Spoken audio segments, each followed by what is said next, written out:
રાજકોટ જિલ્લાના ઉપલેટામાં નગરપાલિકાની ચૂંટણીમાં વોર્ડ નંબર 3માં પક્ષમાંથી ચંદ્રપાલસિંહ જાડેજા વિજેતા થતા તેમનું વિજય સરઘસ કાઢવામાં આવ્યું હતું. ઉપલેટા નગરપાલિકાની યોજાયેલ ચૂંટણીમાં પક્ષ વિજેતા ચંદ્રપાલસિંહ રણજીતસિંહ જાડેજાએ રાજકીય પાર્ટીઓ કરતાં પણ વધારે અને ઉપલેટાના ઇતિહાસમાં સૌથી વધુ અને એકતરફી 2565 મત અને જંગી લીડ મેળવી પોતાનો વટ પાડી દીધો છે કે જેને લઈ તેમના કાર્યકરો દ્વારા ઉપલેટા વોર્ડ નંબર 3માં તેમનું ભવ્ય વિજય સરઘસ યોજવામાં આવ્યું હતું. વોર્ડ નંબર 3માં રહેતા લોકોએ ચંદ્રપાલસિંહ જાડેજાનું ઠેર ઠેર ભવ્ય સ્વાગત કર્યું હતું અને વોર્ડ નંબર 3ના લોકો સાથે આગેવાનોએ આતશબાજી કરી એકબીજાને મીઠાઈઓ ખવડાવી મોઢા મીઠા કરાવ્યા હતા. તેમજ આ વિજય સરઘસમાં મોટી સંખ્યામાં લોકો અને કાર્યકર્તા અને આગેવાનો ઉમટી પડ્યા હતા.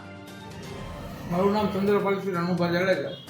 આજ રોજ યોજાયેલી ઉપલેટા નગરપાલિકાની ચૂંટણીમાં ભારતીય જનતા પાર્ટીએ મને ટિકિટ ના આપતા મેં વોર્ડ નંબર 3માં અપક્ષ દાવેદારી કરેલી, જેમાં મને લોકોનો પૂરેપૂરો સાથ અને સહકાર મળ્યો અને 2565 મત મને મળ્યા, જે અત્યાર સુધીના ઉપલેટાના ઇતિહાસમાં સૌથી વધુ મત છે.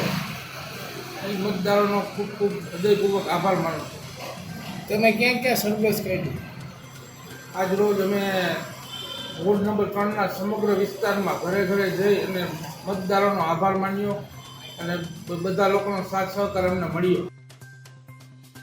સરફરાઝ કોડી સાથે CN24 ન્યૂઝ ઉપલેટા.